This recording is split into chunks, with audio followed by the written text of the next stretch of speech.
আসসালামু আলাইকুম। আমন্ত্রণ জানাচ্ছি ফভ টিভি নিউজ আপডেটে। সঙ্গে আছি আমি ইমতিয়াজ আহমেদ। শুরুতেই সংবাদ শিরোনাম। জামাত আমিরকে কেন বৈঠকের তথ্য গোপন করতে বলল ভারত? ছাত্রদল ছাত্র শিবিরকে কাঁধে কাঁধ মিলিয়ে কাজ করার পরামর্শ তারেক রহমানের। খালেদা জিয়ার ৩টি আসনে বিএনপির প্রার্থী হচ্ছেন যারা।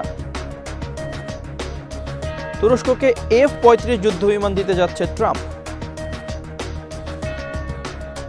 পারমাণবিক শক্তি সংস্থাকে কড়া চিঠি দিল ইরান। এবার বিস্তারিত।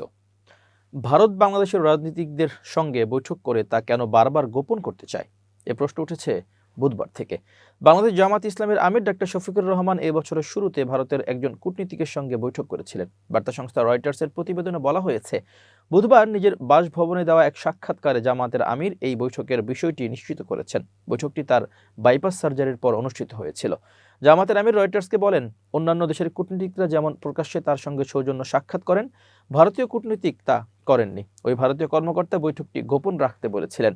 শফিকুর রহমান বলেন, কেন?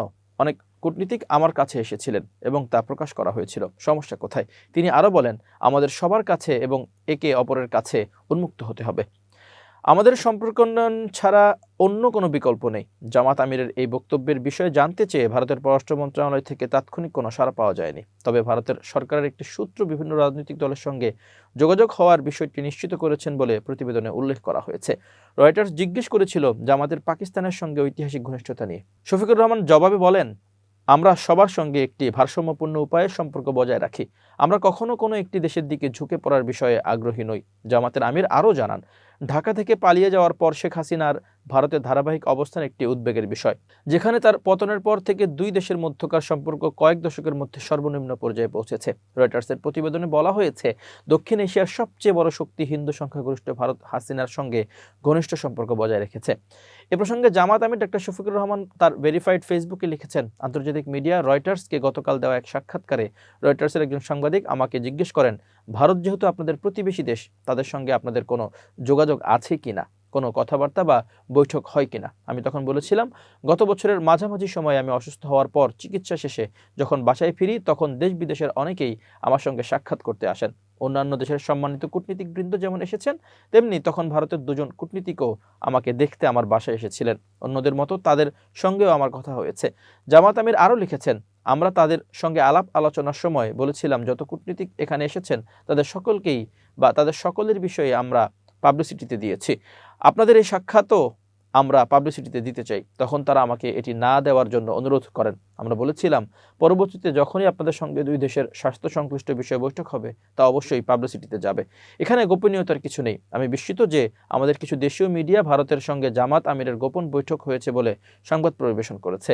আমি এ ধরনের সংবাদের তীব্র নিন্দা জানাই এবং ভবিষ্যতে প্রকৃত বিষয়ে না জেনে এবং বিভ্রান্তিকর সংবাদ পরিবেশন করা থেকে বিরত থাকার জন্য সংশ্লিষ্টদের প্রতি আহ্বান জানাই। ভারতের সঙ্গে বৈঠক গোপন করা প্রসঙ্গে বিশ্লেষকরা বলেন, ভারত বাংলাদেশকে গোলাম বানিয়ে রেখেছিল গত 16 বছর। বন্ধুত্বপূর্ণ সম্পর্ক নয়, বরং গোলামের ধারাবাহিকতা রক্ষা করতে ভারত হন্য হয়ে এখন বিভিন্ন রাজনৈতিক দলকে হাত করাতে চাচ্ছে। এতদিন হাসিনাকে গোলাম হিসেবে পেয়ে বিএনপি ও জামাতকে ভারত তুচ্ছ-তাচ্ছিল্য করেছে, এখন নিরুপায় হয়ে জামাতকেও কাছে নিতে চাচ্ছে। বিশ্লেষকরা আরও বলেন, বাংলাদেশের জনগণের সঙ্গে কোনো সম্পর্ক চায় না ভারতের বিজেপি সরকার। সে কারণে জামাতের সঙ্গে বৈঠক করে তা গোপন রাখার অনুরোধ করেছিল দেশটি। জামাতকে তারা রাষ্ট্রীয় শত্রু মনে করলেও এখন নিজেদের স্বার্থে সম্পর্ক করতে চাইছে, কিন্তু বাংলাদেশের জনগণ ভারতীয় আগ্রাসন কখনোই বরদাস্ত করবে না। জুলাই বিপ্লবের চেতনা রক্ষা সহ বিভিন্ন বিষয়ে বিএনপির ভারপ্রাপ্ত চেয়ারম্যান তারেক রহমানের সঙ্গে বৈঠক করেছেন ঢাকা বিশ্ববিদ্যালয় কেন্দ্রীয় ছাত্র সংসদের প্রতিনিধিরা। বৃহস্পতিবার 1 জানুয়ারি বিকেলে রাজধানীর গুলশানে বিএনপির চেয়ারপারসনের রাজনৈতিক কার্যালয়ে এ বৈঠক অনুষ্ঠিত হয়। বৈঠকের শুরুতে প্রতিনিধি দলটি সদ্য প্রয়াত সাবেক প্রধানমন্ত্রী বেগম খালেদা জিয়ার শোক বইয়ে স্বাক্ষর করেন। বৈঠক শেষে সাদিক কায়েম বলেন, তারেক রহমান আমাদের এবং দেশের ছাত্র সমাজের প্রতি অত্যন্ত গুরুত্বপূর্ণ কিছু পরামর্শ দিয়েছেন। জুলাই বিপ্লব পরবর্তী সময়ে ফ্যাসিবাদ বিরোধী সব শক্তিকে ঐক্যবদ্ধ থাকার উপর তারেক রহমান বিশেষভাবে গুরুত্ব আরোপ করেছেন। তারেক রহমানের উদ্ধৃতি দিয়ে তিনি বলেন, রাজনীতিতে নিজেদের মধ্যে ভিন্নতা বা বিভাজন থাকাটা গণতান্ত্রিক সৌন্দর্য, কিন্তু বাংলাদেশ এবং জুলাই বিপ্লবের প্রশ্নে আমাদের সবাইকে এক থাকতে হবে।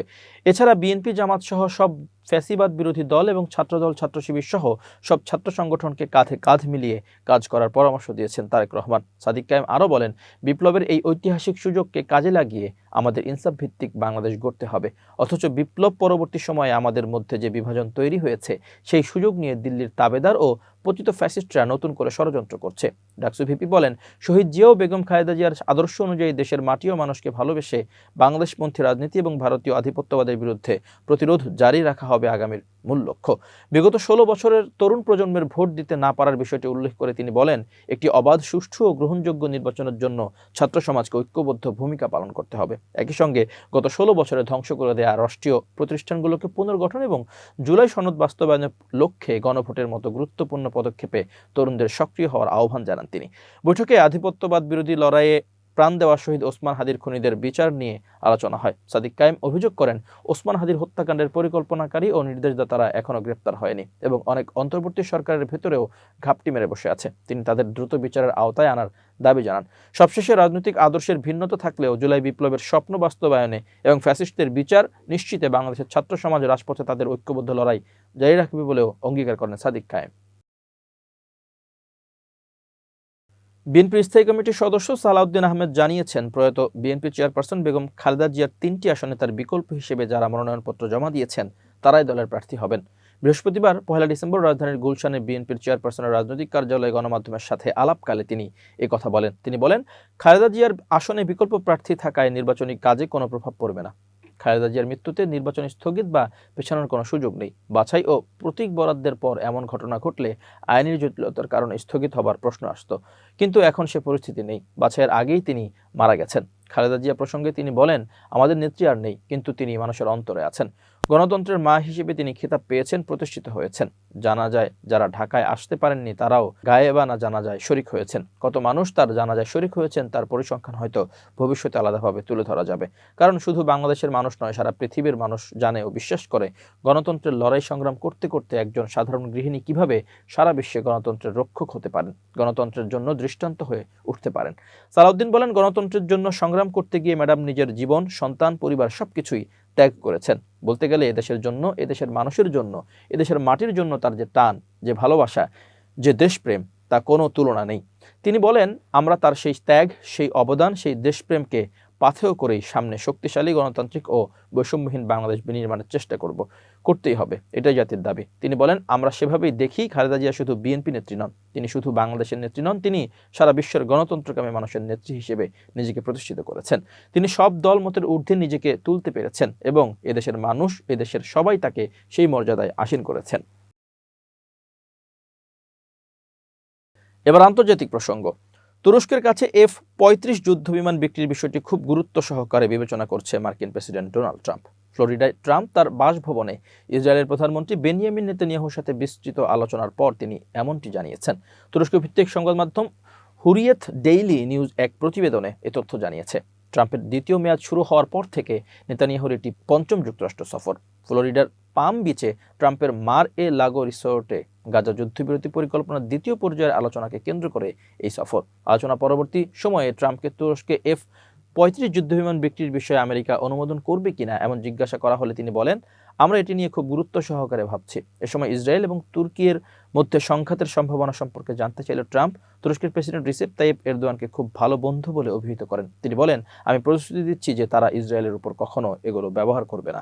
কক্ষ থেকে বেরিয়ে যাওয়ার সময় বলেন, আমাদের কোনো সমস্যা হবে না। এর আগে 2019 সালে রাশিয়ান S-400 বিমান প্রতিরক্ষা ব্যবস্থা কেনার কারণে তুরস্ককে F-35 যুদ্ধবিমান কর্মসূচি থেকে স্থগিত করে যুক্তরাষ্ট্র।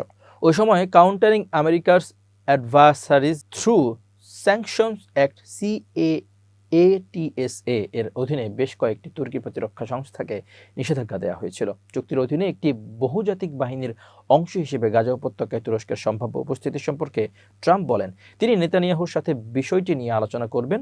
ট্রাম্পকে গাজায় তুর্কি সেনা মোতায়েনের ব্যাপারে জিজ্ঞেস করা হলে তিনি বলেন, প্রেসিডেন্ট এরদোয়ানের সাথে আমার একটি দুর্দান্ত সম্পর্ক রয়েছে এবং আমরা এটি নিয়ে কথা বলবো যদি এটি ভালো হয়, এবং আমি মনে করি এটি ভালো। তিনি আরও বলেন যে বিষয়টি বিবির সাথে সম্পর্কিত হবে।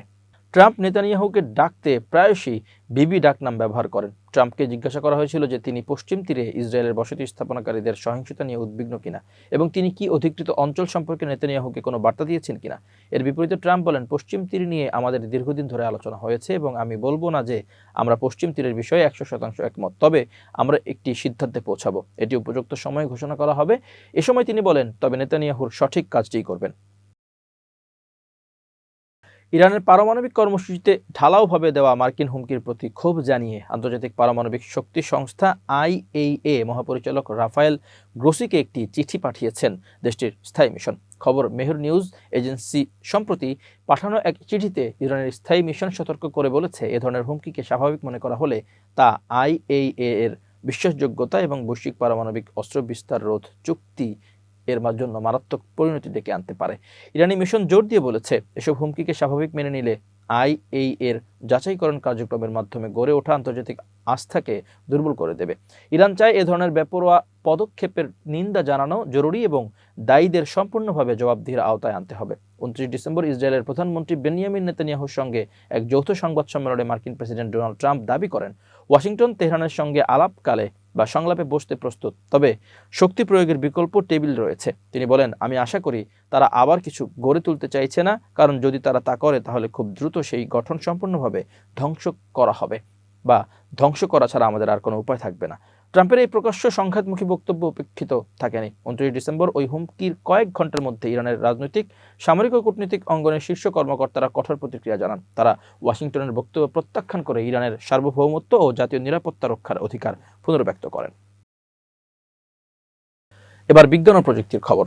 ফেসবুক নতুন কন্টেন্ট ক্রিয়েটরদের জন্য মনিটাইজেশন প্রক্রিয়া আরও সহজ করেছে। প্ল্যাটফর্মটির সর্বশেষ আপডেট অনুযায়ী মাত্র 3টি গুরুত্বপূর্ণ সেটিংস চালু করলেই অল্প সময়ের মধ্যেই আয় করার সুযোগ মিলবে। ফেসবুক কর্তৃপক্ষ জানিয়েছে, নতুন এই ব্যবস্থায় আগের মতো কঠিন শর্ত আর থাকছে না। এক সপ্তাহের মধ্যেই মনিটাইজেশনের যোগ্যতা অর্জনের সুযোগ পাচ্ছেন ব্যবহারকারীরা। যেভাবে মিলবে মনিটাইজেশন, ফেসবুকের নতুন আপডেট অনুযায়ী মনিটাইজেশন চালু করতে যে ধাপগুলো অনুসরণ করতে হবে সেগুলো হলো প্রফেশনাল মোডে চালু করা, ক্রিয়েটর টুলস সক্রিয় করা, বেসিক ইউজার ভেরিফিকেশন সম্পন্ন করা। এই সেটিংসগুলো সম্পন্ন করার পর ক্রিয়েটরদের কন্টেন্ট স্বয়ংক্রিয়ভাবে বেশি রিচ পেতে শুরু করবে। ফেসবুকের অ্যালগরিদম তখন ভিডিও বা পোস্টকে দ্রুত বড় পরিসরে দর্শকের কাছে পৌঁছে দেবে। ফলে মাত্র 5 থেকে 7 দিনের মধ্যে মনিটাইজেশন যোগ্যতা পূরণ করা সম্ভব হচ্ছে। নতুন ক্রিয়েটরদের জন্য বাড়তি সুবিধা বিশেষজ্ঞদের মতে এই আপডেটে সবচেয়ে বেশি সুবিধা পাচ্ছেন নতুন অ্যাকাউন্টধারী ক্রিয়েটররা।